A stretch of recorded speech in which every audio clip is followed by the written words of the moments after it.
awo gwe ministry ye yakubba ne banno balya sente mirundi emeka kyembadde ngakya naku naye tetujja kugendayo nnyo eyo gavumenti ne poliisi babinoonyerezaako amasomero olwagguddewo atagamu gatandise okukwata omuliro katugende mu mwaka gw'okulonda n'emyaka 36 ntandikidde Kakuuto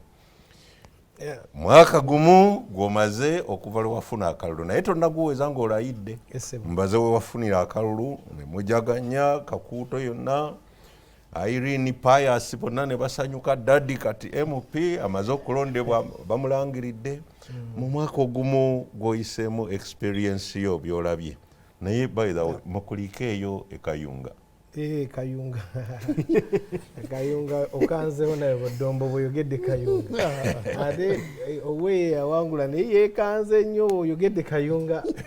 kasooke ndeke kayunga mukama wange abeere atule mu ntebe akaliremu bulungi kyeyinza okugamba nti bino byonna byonna byenzudde nja kwogera myezi 6 kuba nalayira mu Gwakutaano 19 nti emyezi 6 ekisooka mbadde mu fe abapya kuyiga okusookera ddala kuyiga Palamenti etambula etya na biki naye nzenna bye nali nekomitingako ng'omuntu nga bwe nayogera gamba nti wendigenda mu Palamenti kyendisooka okwogerako luliba luguudo lwa Kyapa Kasensero kyanumanga nnyo kubanga Kasensero ndowooza mu business centers zetulina mu constituency eyinza okuba bwebanga baterezezza entambula eyinza okukwata n'ekyokubiri nga yaddirira mutukula boda nti ffe ennyanja eri olaba basobola okukolawo beaches na biki ebintu ebirungi ennyo singa oluguudo luba lukoleddwa bulungi naye bwena era maiden speech yange yali ku ekyo ya trendinga nnyo ne ku social media yesebo nali ku Kyapa Kasensero road kyanyamba nti nafuna engagement n'aba UNRA ne batandika okulukola tebakoze chorus naye ku dakiika eno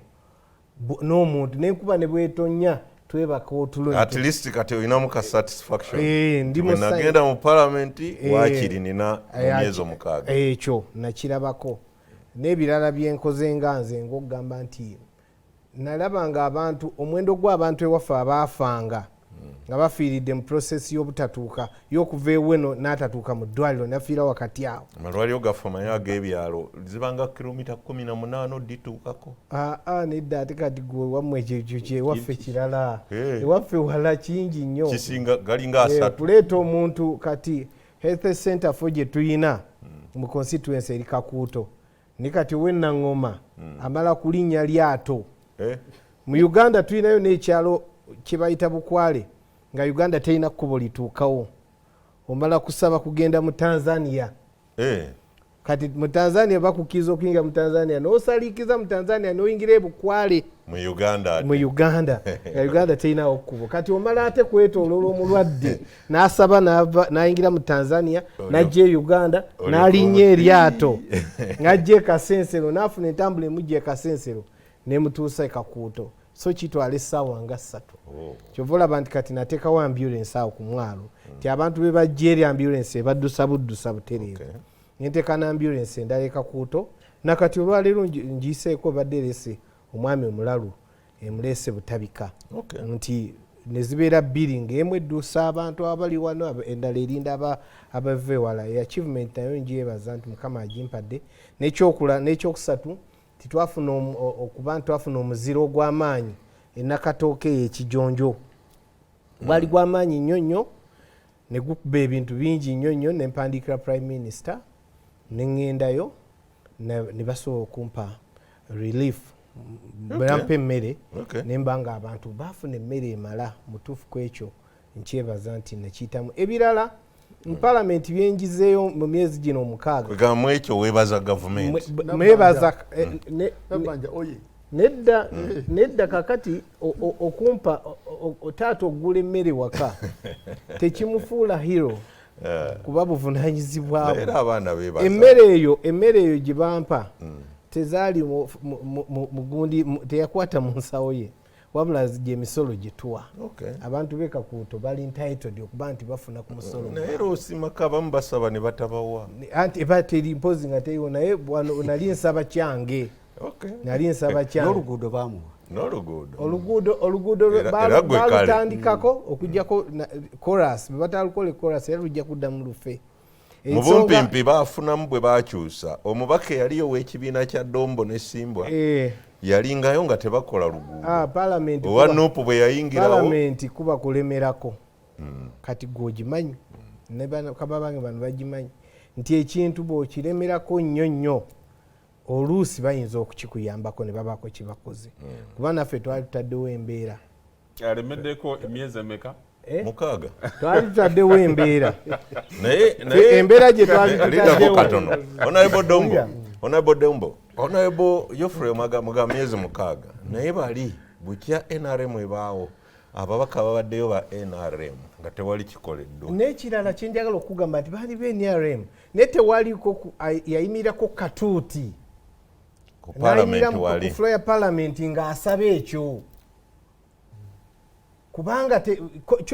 it requires force kubanga ffe twateekawo embeera nga tublockinze tutaddewo ne system ti emmotoka tezigenda kusala paka nga muleese emmotoka ezikola ki newagamba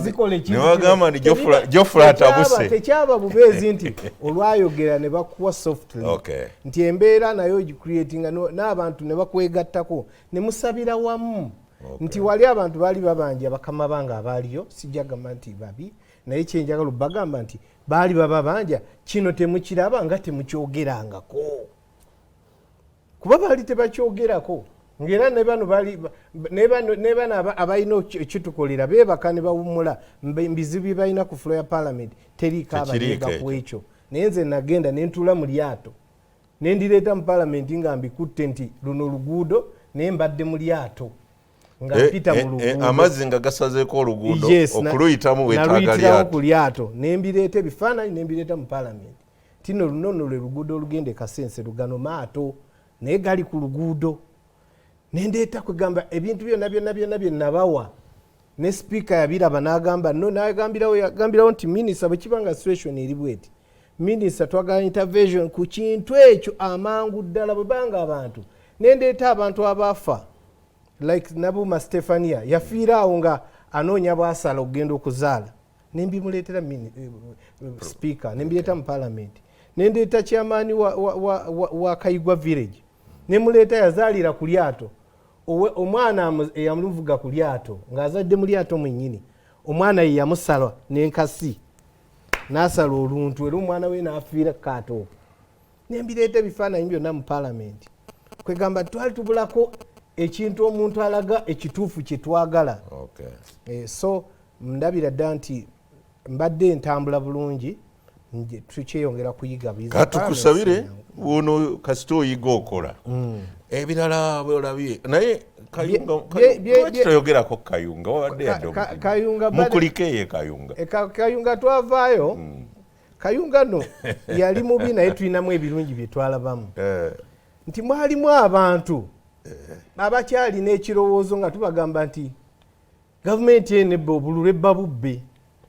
ng'abantu bagamba nedda tebabba bululu bamugamba wali babba nga wali oli yawangula yes naye ku luno Mukama n'aleeta n'abikkula akasolya ku nju buli muntu n'alabira ddala nti kaakati bannange nange abadde alimu akagamba nti bano tebabba bululu babba ffe twali Arusha twali bwe tubeera eri ng'ababaka ba Parliament mutuula n'abe-NRM n'abakifenna eyo mugenda nga babaka ba Uganda naye bwe baali batuweereza ebiri ku gundi n'ababaka b'NRM bagamba nti naye banne waliwo ebintu bye tukola ne biswaza ekisusse naffe kati muno tuswaliddemu nga batunuulira bokisi z'obululu zijjudde saawa 12 tebannalonda muntu n'omu naye tewali kalulu we kagenda obululu bwajjudde dda ebyamagero by'omu Bible biyinza okuba bikyabaawo kegamba ate ne bagatta ne statement ya President Museveni nti ye President Museveni agamba ne bonaazinira essaawa 2 ffe tusalawo omuwanguzi ne bagamba naye vidiyo eyo yatambula nnyo kitegeeza omwami ono bulijjo tawangula ne bamanyira ddala bulijjo enfuna gyafunamu ki obululu nti olaba okikoze ekayunga wano naye wati eyo ewala nnyonyonyo ekoboko ekitegeeza ekoboko yo muyinza n'obbaganira ddala okulonda ne mulanga bye mwagadde kabongo eyo kwegamba mwalimu kyatuyamba nnyo nti kyakunamya nnyo ekibiina ky'NRM Kayunga yakunamya nnyo ekibiina kya Honorable Dombo ffe wadde ng'obuwanguzi bwaffe tugezaako obukiremenga mu kooti naye at least bano bali exposed bulungi nnyo ensi yabamanya nekyetutambula nakyo bamanyi nti abantu abo obuwanguzi bwabwe kyetwogera Kyagulanyi kyaba agamba principal wange kyabeera agamba nti bano babbi ba bululu Dr. Besigye kyagamba nti babbi ba bululu kyavaayo ekayunga kyeyoleka bulungi nnyo nti abantu bano bawangula obufu obutono nnyo ebisinga babba bubbi. Honorable Simbwa